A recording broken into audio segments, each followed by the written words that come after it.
Facebook বন্ধু লিস্টে আপনি যেমন ধরনের বন্ধু রাখবেন, ধীরে ধীরে আপনার মন মানসিকতাও তাদের মতো হয়ে যাবে।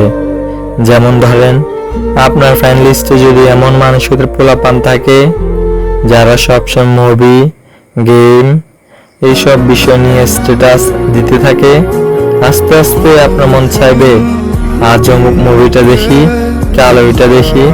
এইভাবে আস্তে আস্তে আপনিও ওইদিকে ঝুঁকে পড়বেন। আর আপনার বন্ধু লিস্টে যদি এমন কিছু বন্ধু থাকে যারা ভালো কিছু পোস্ট করে, আপনি সেগুলোর মাধ্যমে ইসলামের কিছু জানতে পারেন। আস্তে আস্তে খেয়াল করবেন আপনার মন মানসিকতাও তাদের মতো উত্তম হয়ে গেছে। একদিন দুই দিন ঘুরতে ঘুরতে আপনারও সেই ভালো কাজটা করতে ইচ্ছে করবে।